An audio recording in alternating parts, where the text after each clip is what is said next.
sudden public health threats in the nature of pandemics.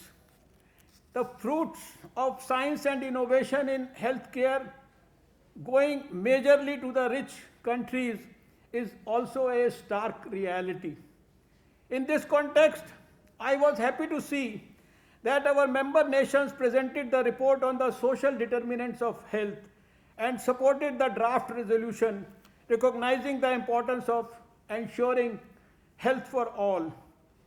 The board was equally pleased to consider global strategies and plans of action expiring within 1 year, namely the WHO Global Disability Action Plan and the Global Health Sector Strategies on respectively HIV, viral hepatitis, and sexually transmitted infections.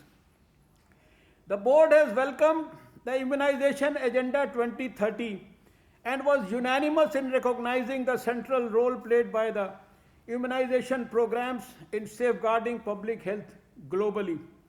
Member states also called for early and equitable availability of COVID-19 vaccines, including through the COVAX facility. Immunization has been a singularly successful global program in preventing vaccine-preventable morbidity and mortality, and WHO must continue providing evidence-based and scientific advocacy to support member states in effectively implementing the immunization agenda. Vaccine coverage must continue to improve, particularly to reach vulnerable sections and reduce inequities. Just yesterday, we took up for discussion the Director General's report on antimicrobial resistance, which is posing a great threat to the achievement of many sustainable development goals. Through its antimicrobial resistance division, WHO is spearheading the global response to this threat. Although COVID-19 has caused some disruptions in the planned and ongoing antimicrobial resistance activities, I am certain that under WHO's guidance, member nations, we will emerge stronger in tackling this challenge. Another infectious disease, poliomyelitis, which continues to be a cause of serious concern in some parts of the world, was also taken up for discussion yesterday. The mission of polio eradication resonates strongly with me at a personal level. It was way back in 1994 when I dreamt of a polio-free India. At that time, India was home to 60% of the polio cases in the world. It was through the support of the numerous voluntary organizations and in no short measure the support of WHO that we kick-started the journey for a polio-free India on October 2nd, 1994 in New Delhi. Today, polio stands eradicated from India with the last case reported in January 2011. India received its polio-free certification from WHO in March 2014. I am sure with the steps highlighted during our discussions on the Director General's report on poliomyelitis eradication and polio transition planning and polio post-certification, a polio-free world will soon become a reality. Excellencies and colleagues, I sincerely appreciate the support extended by my colleague vice chairpersons in successful conduct of this 148th session, despite the difficulties associated with holding a virtual meeting cutting across several time zones. Dr. Ahmad Muhammad Al Saidi of Oman, Dr. Patrick Amoth of Kenya, Mr. Bjorn Kummel of Germany, and Dr. Frank C.S. Anthony of Guyana.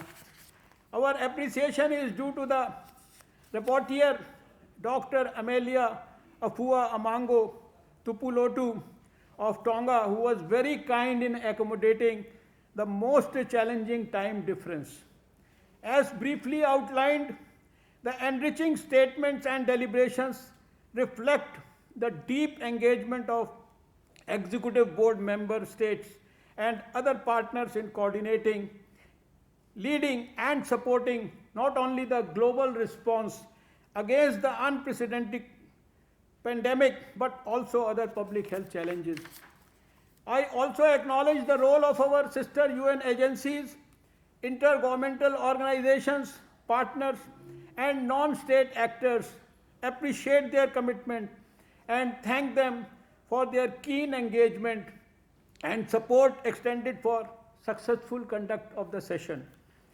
Let me applaud the WHO staff at all three levels, headquarters, regional and country offices, for their sincerity and dedication. Your work is immensely valued. I appreciate the Director General, Dr. Tedros, regional directors, and the Secretariat team for the energy and insight they have displayed in the ongoing support to member states, not only in emergency response, but across all spheres. And I would like to also thank, in particular, the Office of the Regional Director of the Southeast Asia and its Director, Dr. Poonam Khetrapal Singh, who stood us all the time, all the year, during all the crisis moments in COVID and helped my country in a big way. Our sincere thanks to the governing body's colleagues, translators, and the ICT team for their hard work they put in to ensure that this virtual 148th session of the Executive Board was seamless. I also take this opportunity to convey my sincere gratitude and appreciation to all the citizens of the world who contributed so much and at such cost in bringing to life the whole of society approach in battling with this unforeseen crisis. To the people who gave everything to vaccines, tests, and treatments this year, a big thank you. Excellencies, delegates, and partners, amidst the challenges that we all are facing, it was my personal privilege as chair of the Executive Board to spend time with all of you, learn from your rich experiences, and listen to your valuable recommendations. The suggestions and inputs of delegates and participants will be very useful in guiding the work of the organization as we move forward with strengthened resolve and work towards building a healthier, secure, and prosperous world. I know well that all member states are doing their utmost to overcome challenges and improve the accessibility, affordability, and quality of healthcare services. But the job isn't finished yet. So we must redouble our commitments to put an end to the pandemic. In the present context, nowhere is safe until everywhere is safe. At the WHO, we have to ensure that the low and middle income countries have access to all safe and effective COVID-19 tests, treatments, and vaccines. I have always said that WHO needs to be a trailblazer, working with passion and commitment, wanting to make a difference in the world, and being satisfied with nothing less. WHO's commitment to providing transformative experiences for our member nations has been exemplary. The challenges of the post-COVID world are many.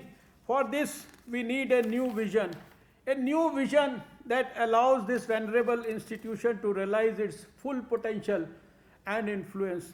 With renewed commitments that we have made this week, let us pledge to work tirelessly to champion the cause of WHO, to steward its mission, and to strengthen and secure its future. With these words, I conclude my remarks and close the 148th session of the WHO Executive Board. Thank you and namaskar. Wish you all good luck and good health.